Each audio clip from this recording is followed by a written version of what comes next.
Today we will be starting a new subject that is called mechanical vibration, and this particular topic, before we enter into this topic, let us see what are the things already you have studied regarding this course.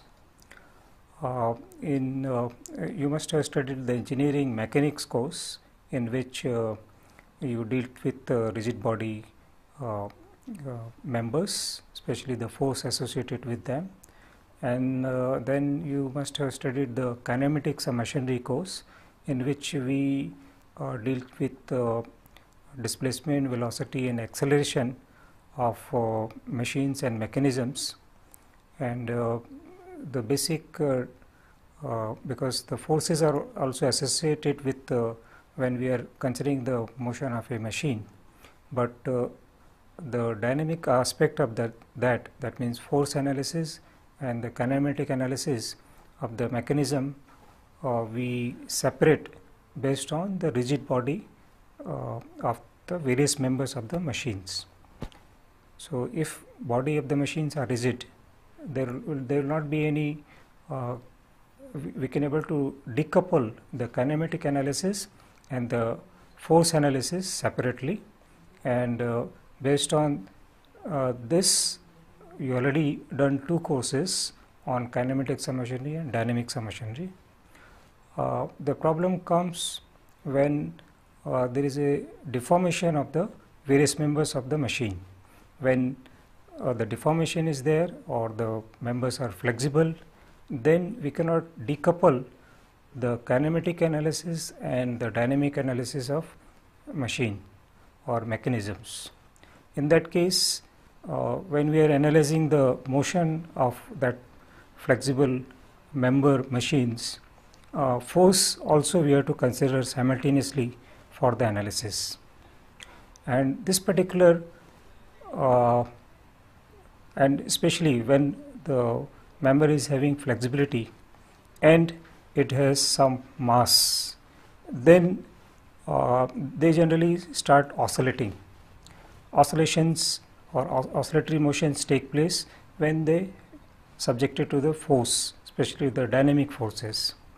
So, in this particular course we will be seeing this aspect when there is a time dependent force in any machinery members. We have oscillations of various members, oscillatory motions. Oscillatory motion in general, you can able to see it is present everywhere. Even as a human being, our heart itself, it beats. Our lungs, when we inhale the air or when we take outside the air from our nose, the lungs also have oscillatory motions.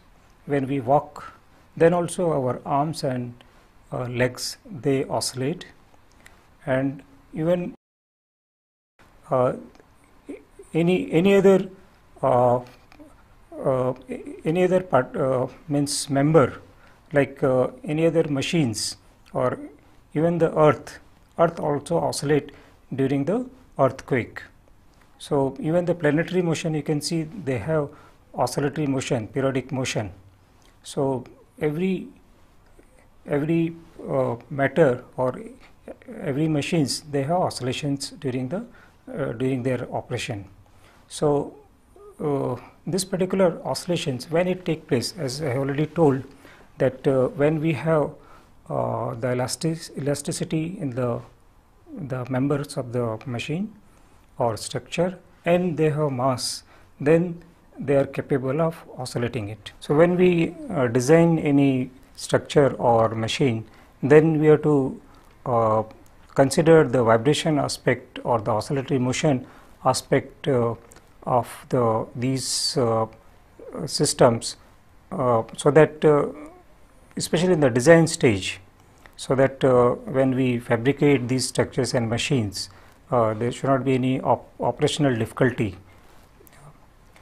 These oscillatory motions can be broadly classified or characterized in two things. One is linear motion or linear systems, and another is the nonlinear system.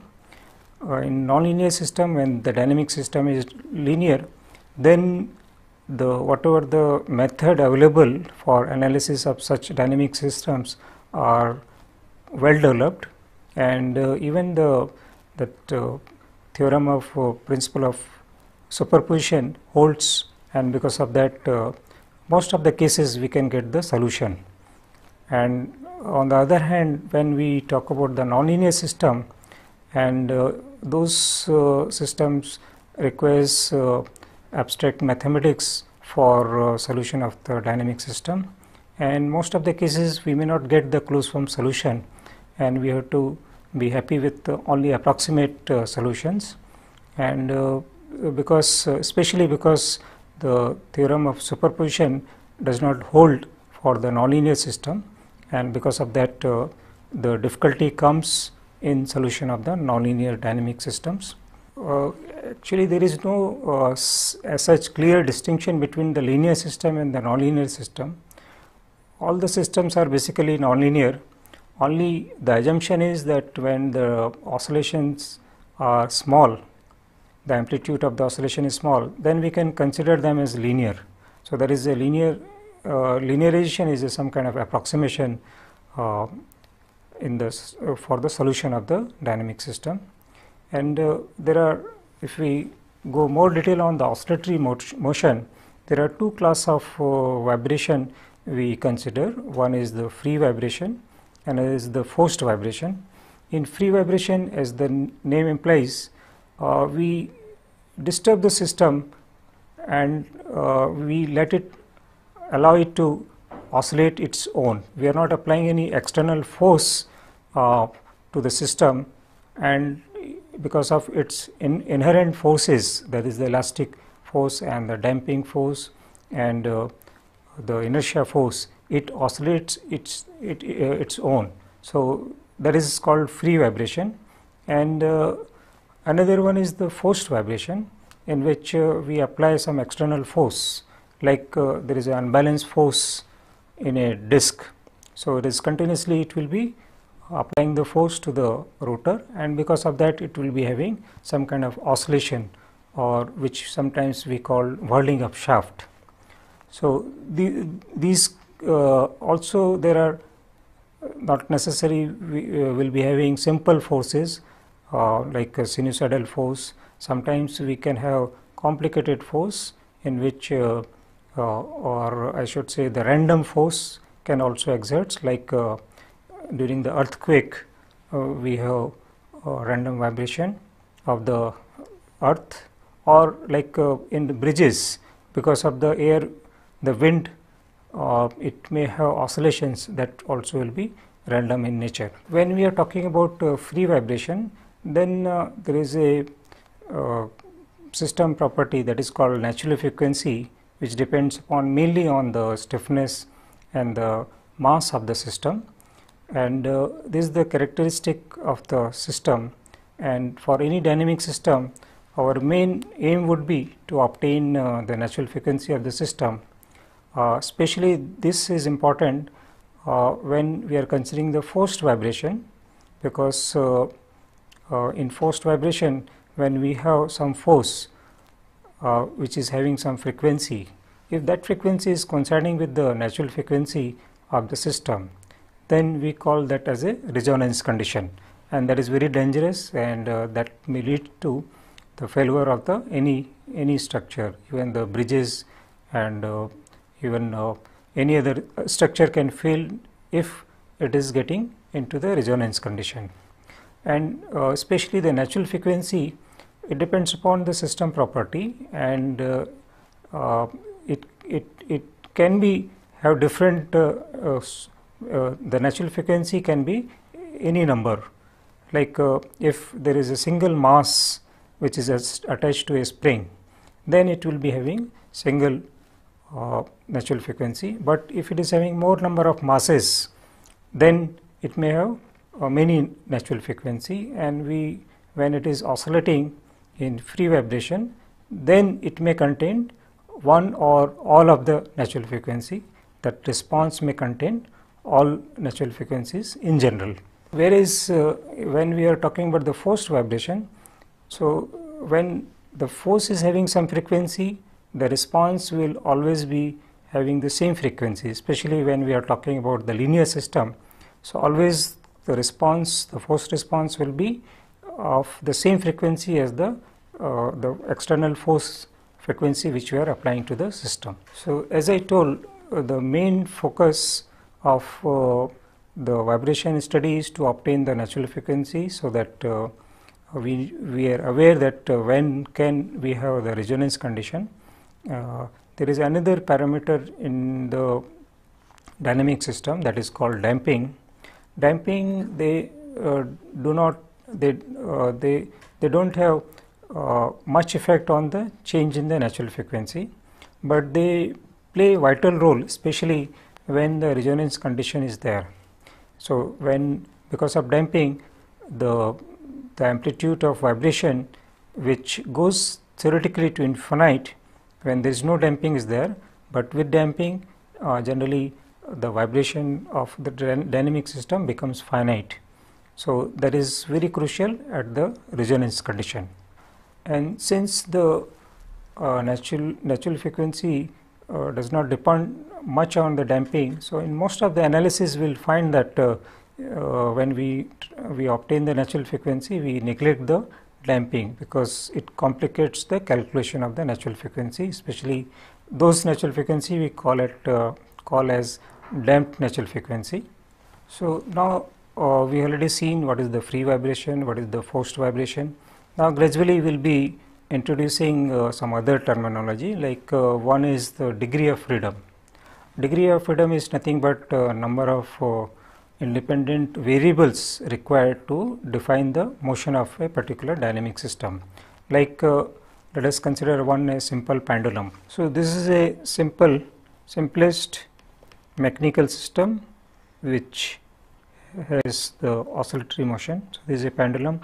So, when we are giving a small displacement to this, so we can define the position of this particular pendulum with the help of a variable theta.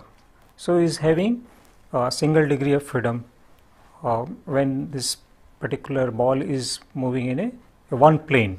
So, we are giving a small displacement and we are allowing it to move in a single plane. And same pendulum, if there is another pendulum below that like this, if we disturb this, then maybe it will occupy some position here, let us say theta 1, and this will occupy some another position theta 2. So, you can see that two variables are required to define the location of the ball. So, is having 2 degree of freedom. So, likewise we can able to find out a particular system is having how many degree of freedom, but in general if we are talking about a particle will be having 3 degree of freedom, that is particle can have linear motion in x, y, z 3 directions. So, a particle is having 3 degree of freedom.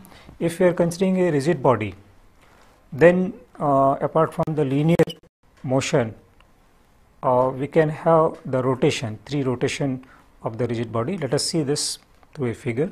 So, if a particle is there, so it can have x, y, z 3 direction linear motion, but if we have a rigid body, then it can have x, y, z rotation linear motion plus rotation also like theta x, theta y, theta z. So, to define the position of a rigid body, we require 6 degree of freedom, and if we extend the same analysis for a elastic or flexible beam.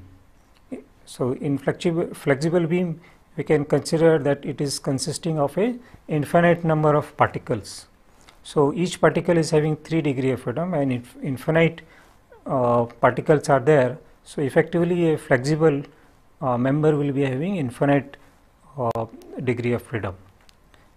So, that is why like a flexible beam can have theoretically infinite number of natural frequencies, but generally for the analysis purpose, because we cannot able to do the analysis of a system having infinite degree of freedom. So, what we do, we discretize the this kind of members to small number of particles or small number of lump masses, so that we can do the analysis for finding the natural frequency of the system. Let us come back again to the periodic motion. We have started with the oscillatory motion, then periodic motion. Periodic motion is nothing but when the motion repeats after certain time, after its period again it repeats. So, that is periodic motion. And when we have periodic motion, mathematically if we want to see a periodic motion is, if there is a particular motion take place, and if period of this motion is capital T, then we have the condition that at this time this will be equal to this. So, this is the condition of periodic signal.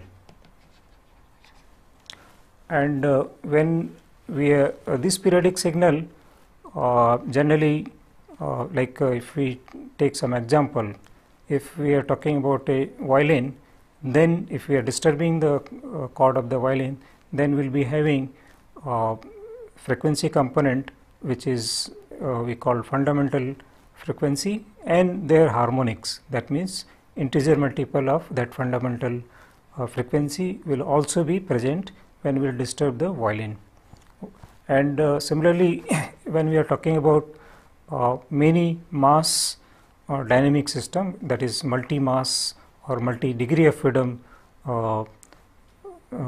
dynamic system, in which the number of variables are more than one to define the motion of that system. So, in that particular system, we will find that the particular response, the free response, will contain so many natural frequencies simultaneously.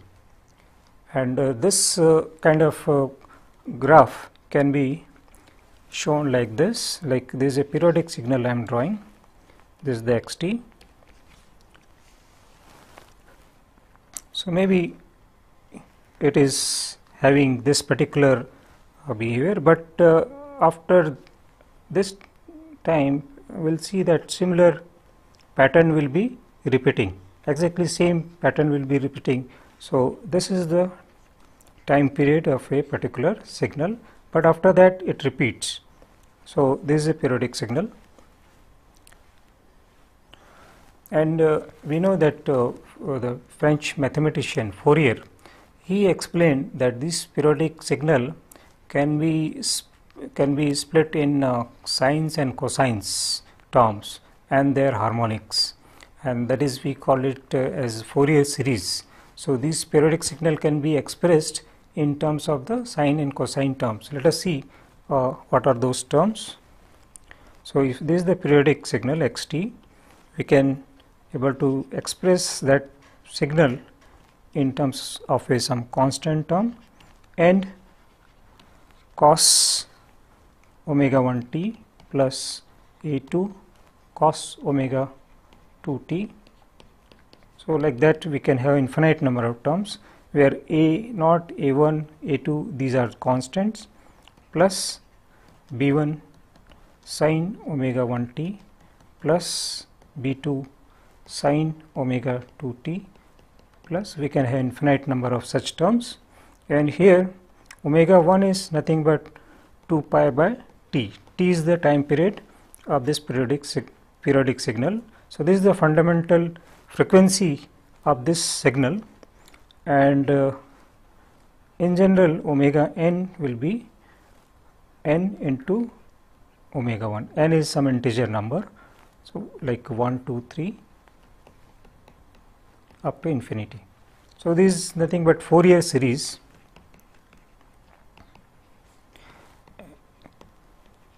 and in general we will find that a particular vibration signal will be periodic. Most of the time it will be periodic, or if it is not periodic, then we assume certain length of the such signal, and we assume that is periodic in that region, and after that it repeats.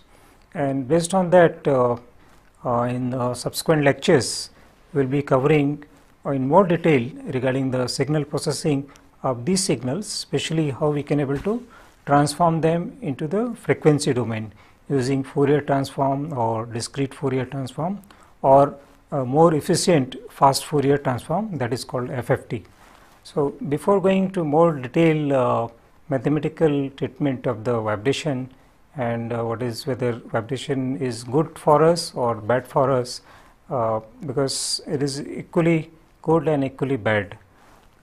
If we are talking about automobiles, obviously vibrations will give us some kind of discomfort because of the road undulations. Will be having a lot of jerks during the travel.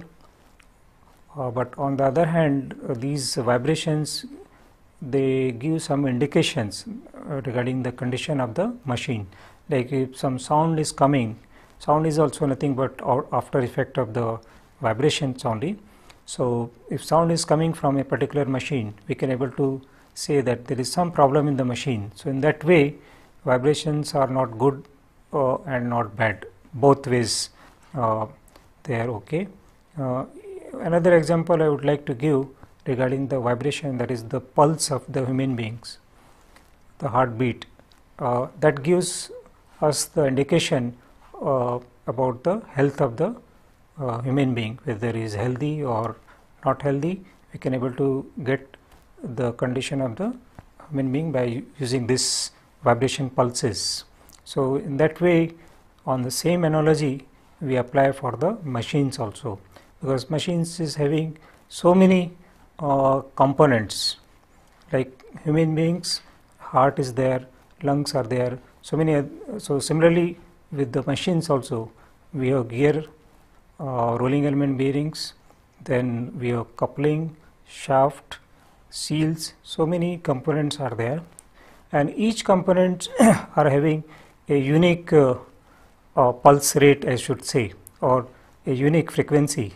So, using these vibration signal, if we can measure them, we can able to point out what is the problem in the machine, especially at very beginning.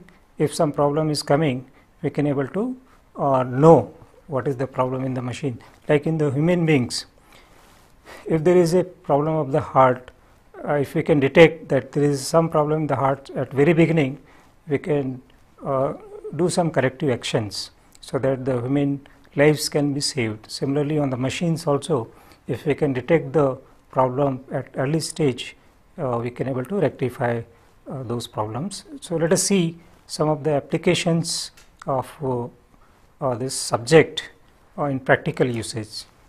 So, now we will see some of the practical application where the vibration can help us in finding the faults or the health of the machine. This is one unit especially to crush the stone or coal. So, you can see that there is a big motor here, and gearbox is here. This particular box is gearbox, and you can see that especially because it is transmitting very high power, this motor.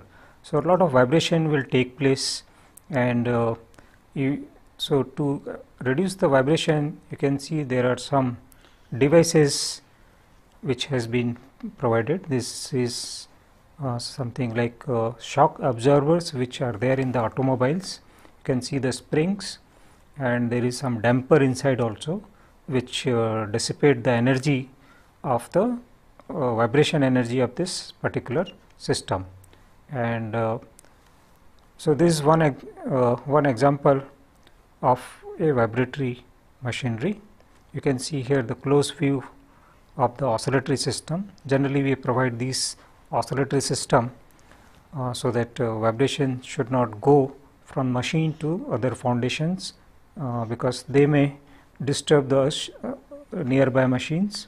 Also, if lot of vibration is there in the machine itself, then we will be having failure of some of the components due to the fatigue, because it gives cyclic stresses to the members. So, let us see another machine. This is also a stone crusher, especially used in the cement factories. So here you can see there is a motor, is a very high power motor, and this particular component here is gearbox, and it is giving power to the a crusher unit, so which breaks the stone. So in this also we have a lot of vibrations, and these vibration whatever the signals are there, or the signature vibration signatures are there, they give us the indication of the condition of the machine, because in machine various components are there. I will be showing some of the components subsequently, like this is the gearbox, which is this is the gear train, which in the previous slide was enclosed in a chamber. So you can see these are the gears, and they are transmitting very high torque, and because of that their failure may take place, and they are quite large in numbers. So any of this teeth, if it is broken, we may in trouble, because it will give a lot of vibrations, and because of that other members will also get damaged. So one of the member which got damaged, especially this part, if you see spline shaft, that got damaged. That view is in the next slide. You can see that in that spline shaft, these are the crack developed. So these are through cracks, you can see.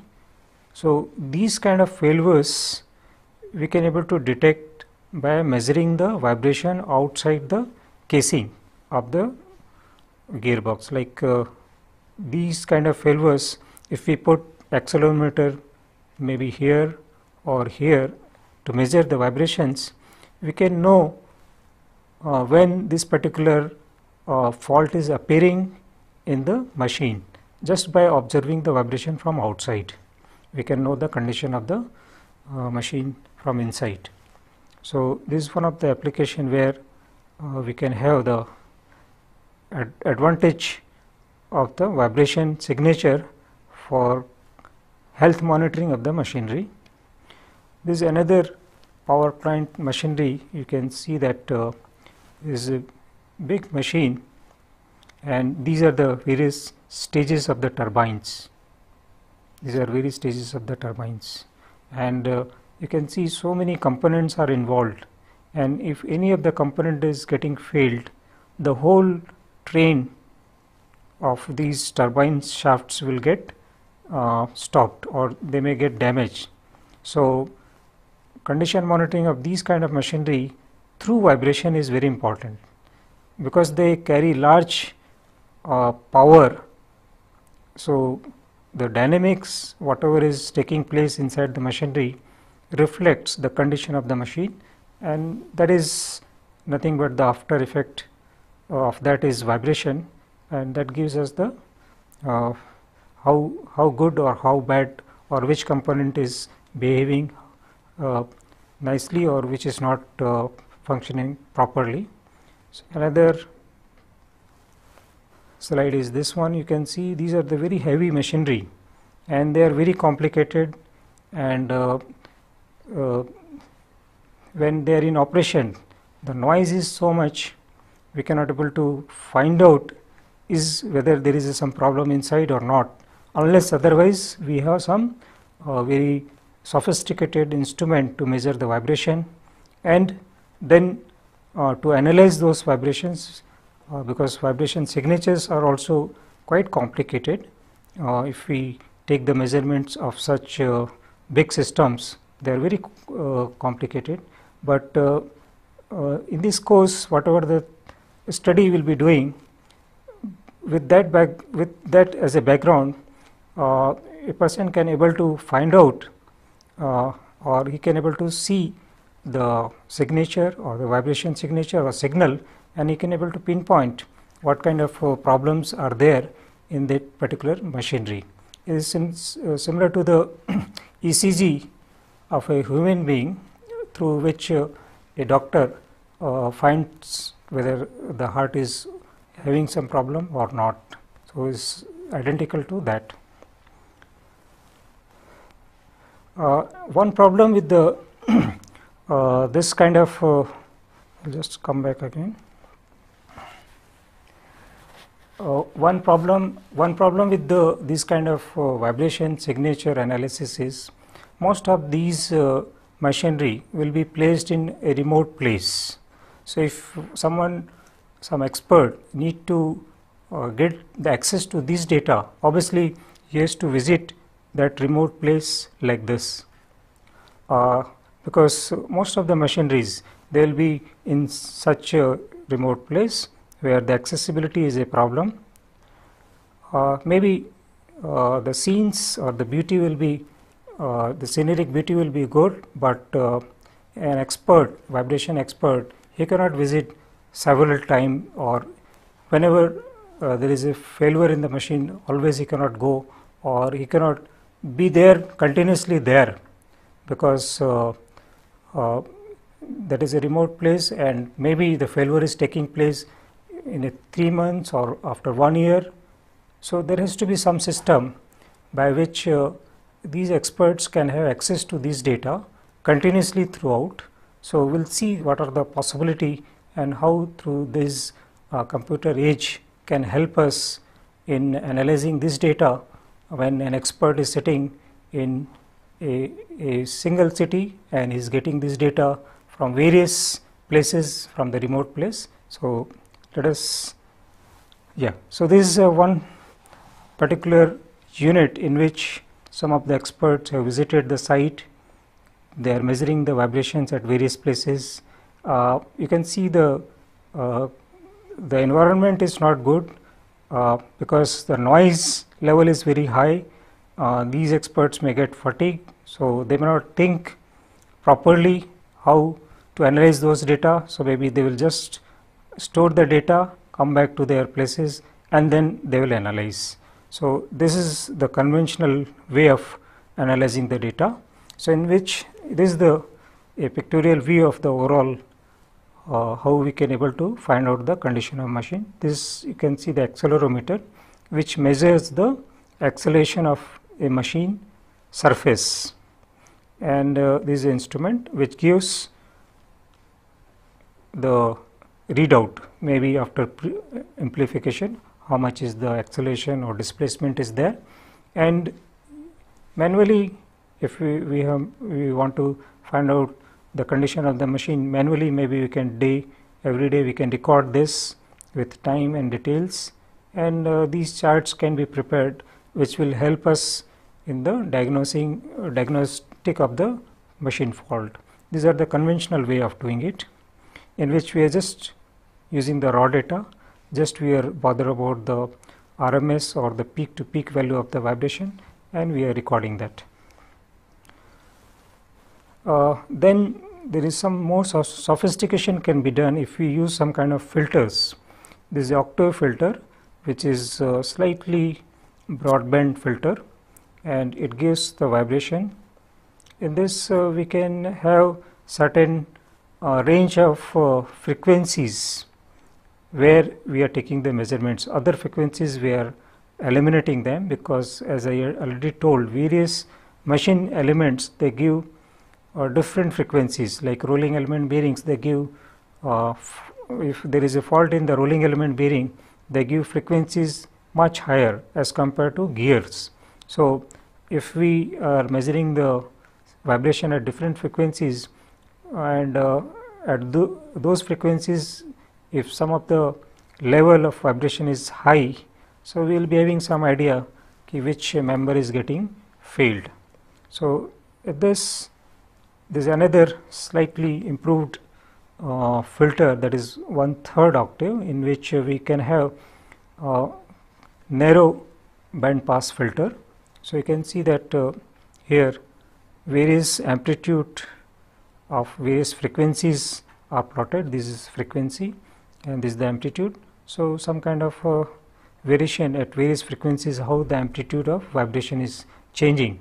So, you can see that here this is amplitude is high, and that is related to the seal rub. So we have some correlation between the frequency and the various components of the machine, like seals. This is of pump, fan pump. This is burners. So various members are there, and they are giving a different frequencies. So this is one way of finding the faults in the machine. More sophistication now we can able to do through the internet and the expert systems. So in this particular you can see that there are plants at various places. Maybe one is in New Delhi, another is in Bangalore, and here we are extracting the data, giving it to the expert system, and this expert system is based on the prior faults which has occurred. Based on that, it has some sets of rules and some knowledge in the form of data, and whatever the information is getting recently, it compares with the previous data, and then it indicates if there is some problem, then it indicates that there is a fault in some member, and these data can be fed to computer and it can be sent through internet to other places also. So another improvement in this is, instead of expert system at various locations, we can have expert system in one location, that is here. So in New Delhi, some plant is there.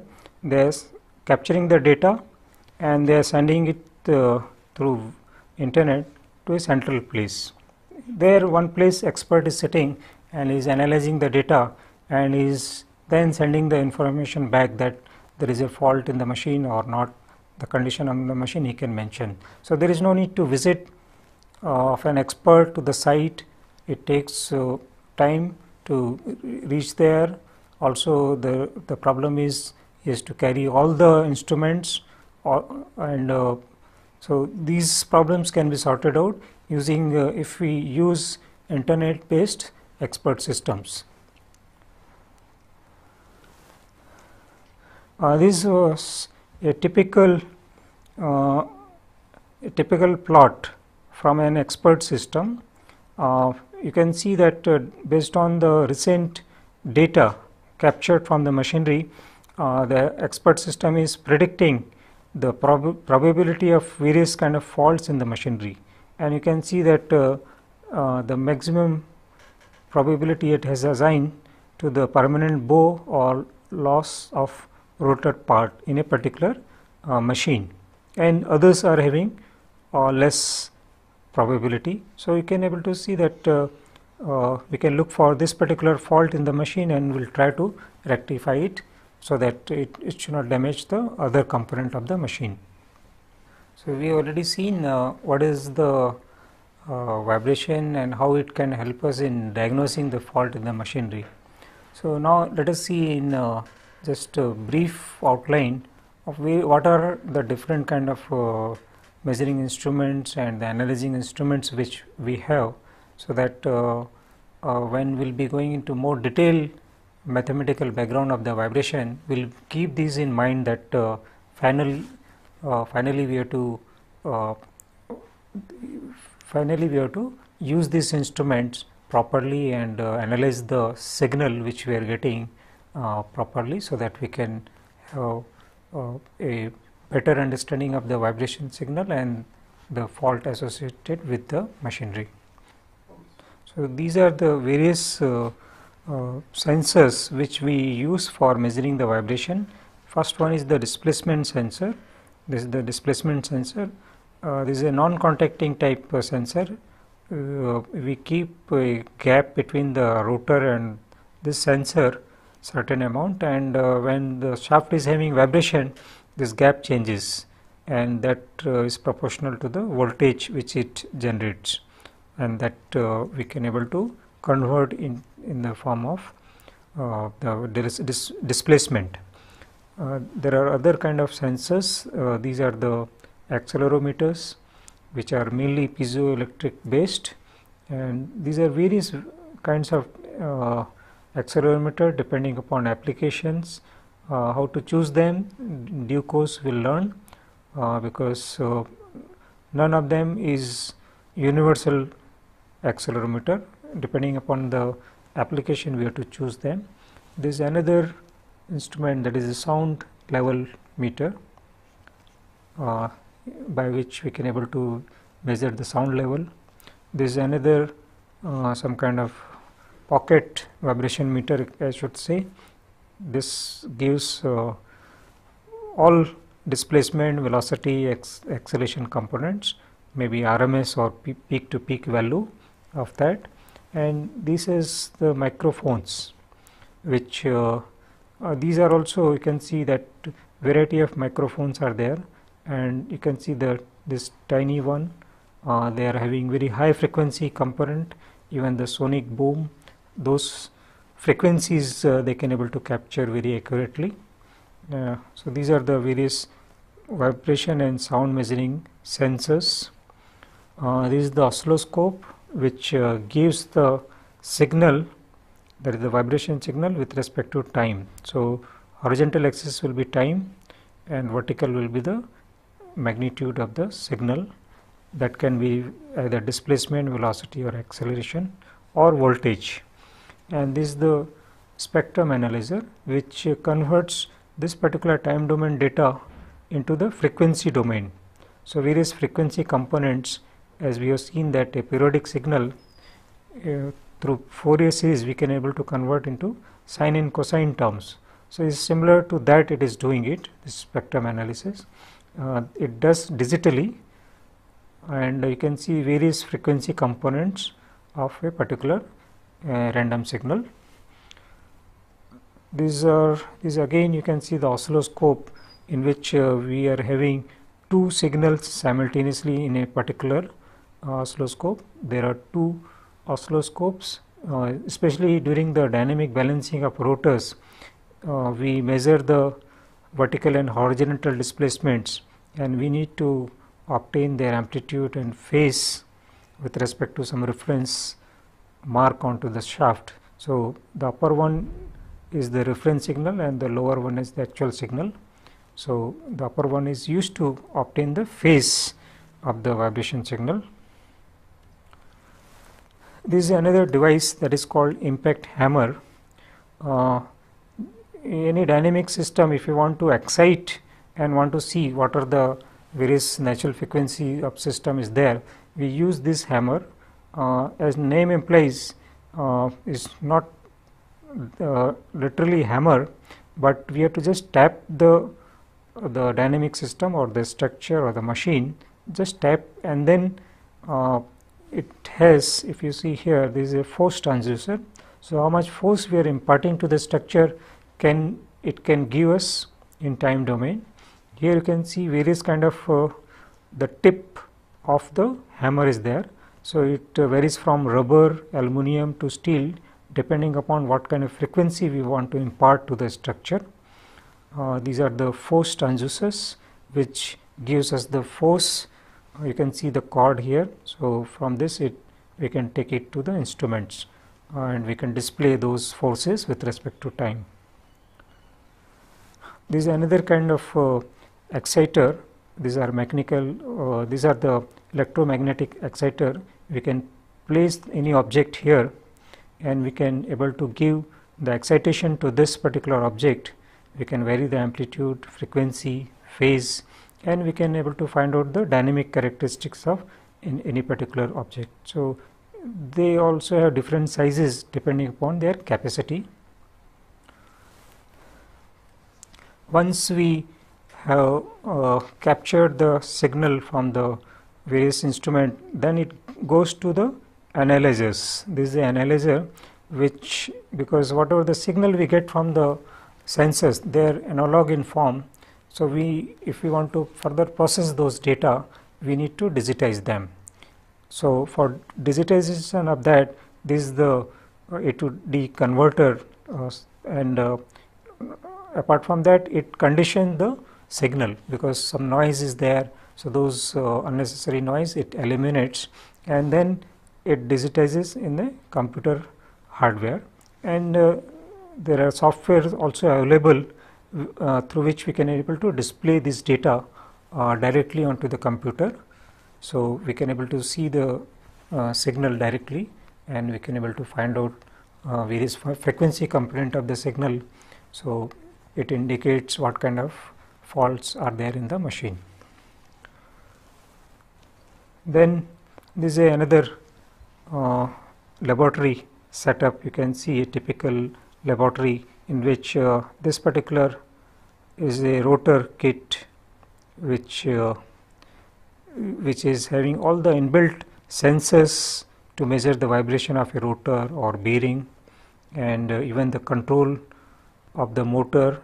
Through motor we can able to give a constant speed to the rotor, or we can able to give some kind of acceleration to the rotor so that it goes from one speed to another speed with some acceleration. And various instruments like oscilloscopes, this we already shown. The this is digitizer and software related to the processing of the signal. This is the close view of a rotor system. You can see that these are the discs, this is a shaft, motor is here, and these are the sensing probes. We will show the close view of that, how to mount these sensors. These are proximity sensors. So there is a gap between these sensors and the shaft, and when shaft is having some displacement, they give the displacements in the horizontal direction and the vertical direction.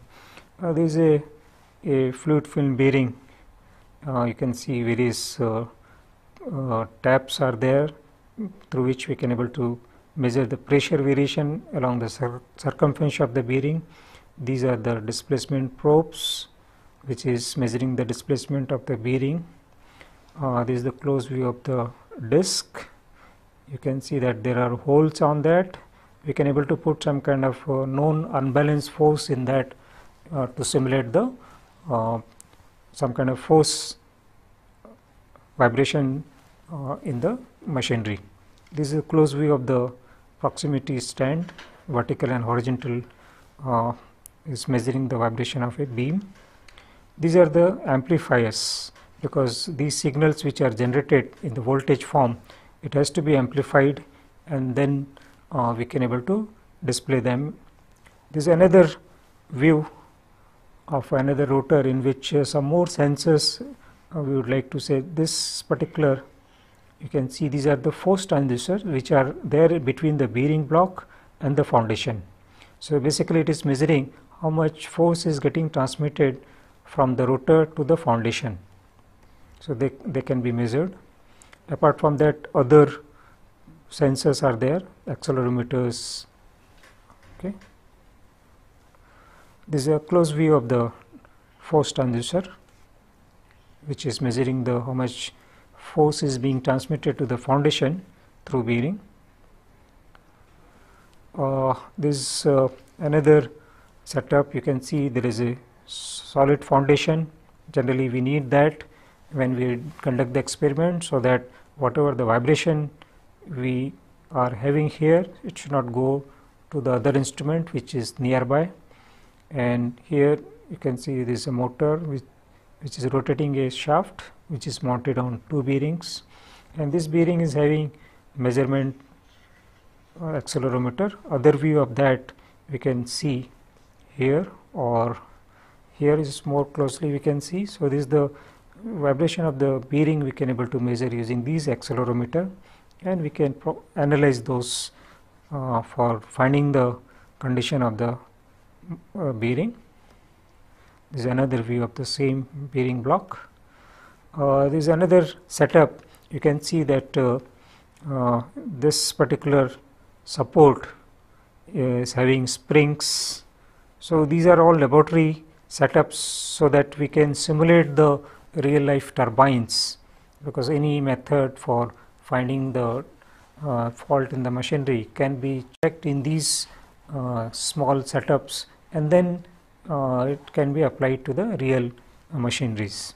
So here also you can see various sensors closely. So here there is accelerometer on the bearing block. They are measuring the vibration of the bearing.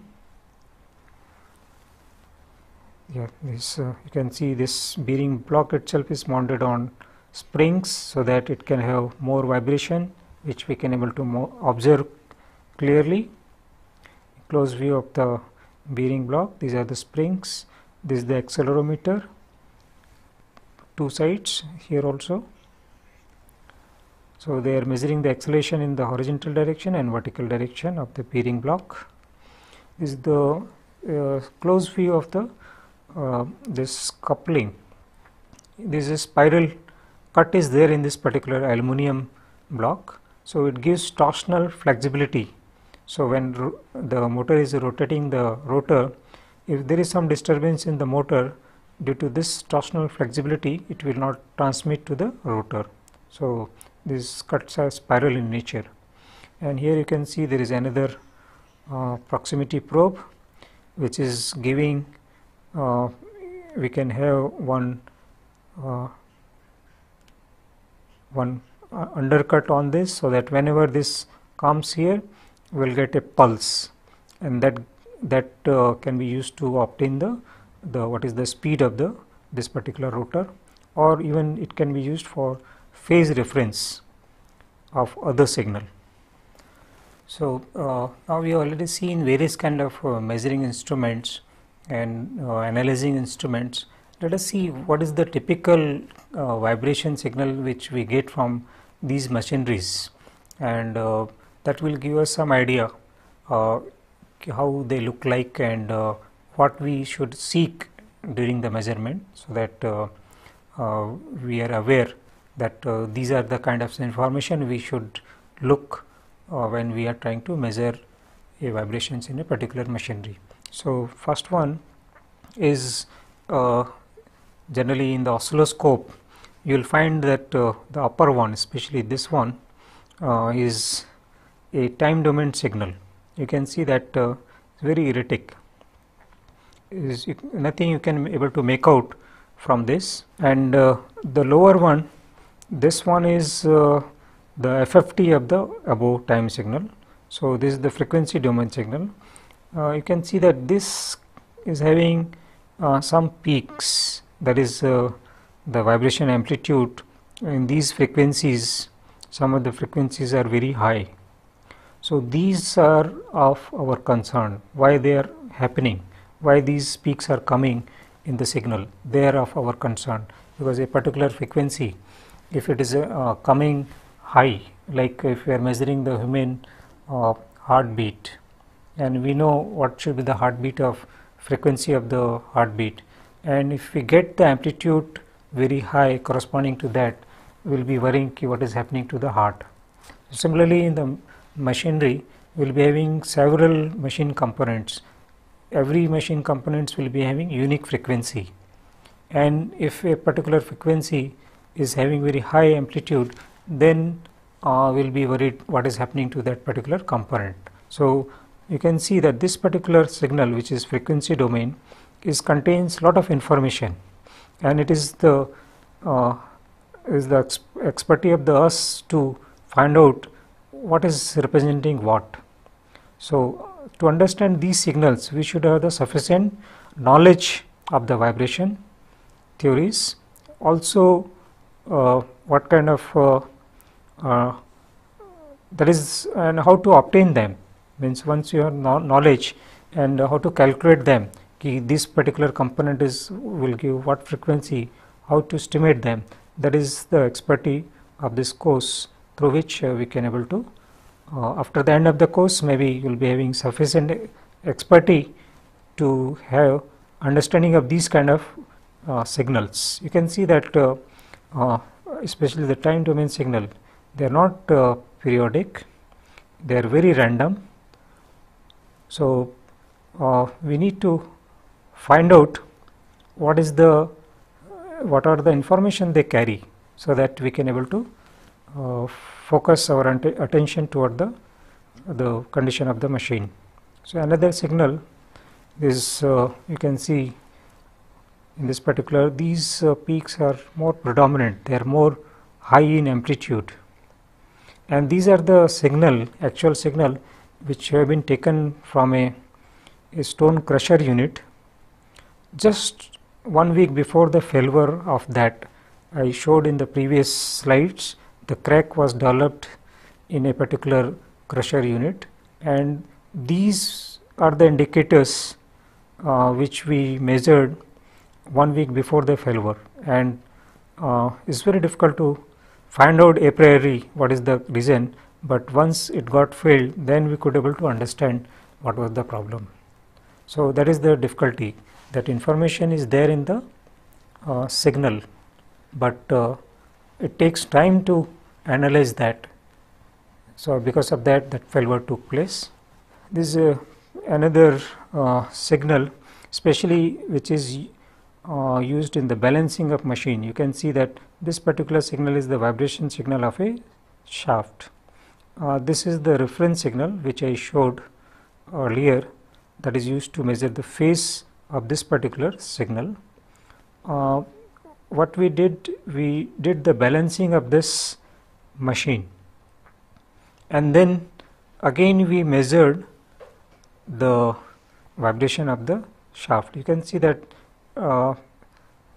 quite decrease in the amplitude of the vibration took place when we dynamically balanced the rotor. You can see these are the actual measured signal from the rotor kit which I showed earlier.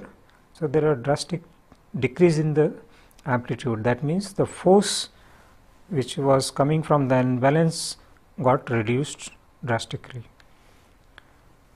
Then these are typical time domain signals, especially when we have especially this one. If you see, we have given impact to the rotor through impact hammer. So you can see there is this impact and slight decay of the signal take place, and then the usual periodic signal.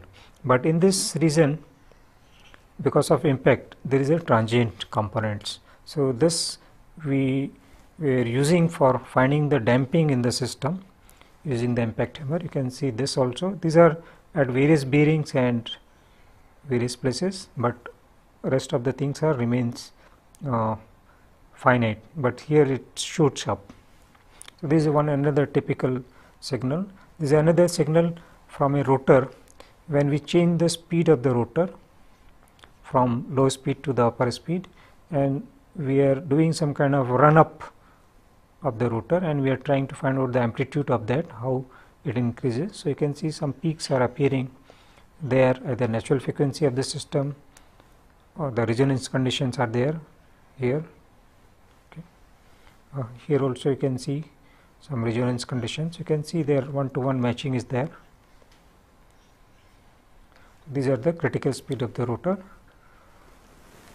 This is another typical time domain data.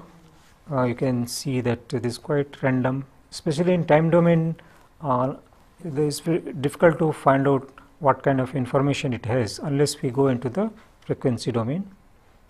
This is another typical data which we have captured, especially when we gave the tap or the impacting to the a beam, simply supported beam, and we measured the decay of the vibration. So you can see here we give the tap or the hammering to the beam, and then gradually the vibration is decaying. The close view of some part, maybe up to this, has been blown up here. You can see that how it is decaying. This is the decay, and based on this decay, this amplitude, we can able to find out what is the damping in the system. Why? These are nothing but the amplitude of the vibration, and it is decaying gradually. That means some heat, some energy is getting dissipated in some form, and that we generally call it as a damping. So today we try to introduce the subject of mechanical vibration, because we already seen that vibration is nothing but the oscillatory motion of a dynamic system which is having some elasticity and some inertia. So it is having some kind of a to and fro motion, and gradually we introduce some terminologies and characteristics of the vibration, like free vibration, force vibration, the natural frequency, resonance conditions. Even we saw some of the practical application where we can able to use the vibration, whatever the theory is there behind that, how we can able to use them in practical situation, especially when we are talking about the condition of the machine. These vibration signatures help us in finding what kind of faults are there in the machine, but the main problem is the understanding those complicated signal requires the background behind the signal processing. Also, the basic theory of vibration should be clear, how to calculate the natural frequency of a system, so that we can able to locate them especially in the vibration signal, or even when we as a designer we must first find out the natural frequency of the system, and when we are designing any system we should see that whatever the operational speed of that particular system is there, they should be well away from the this natural frequency of the system, so that we should not land up in the resonance condition. And the background and the more detailed fundamentals we will be studying in this particular vibration course.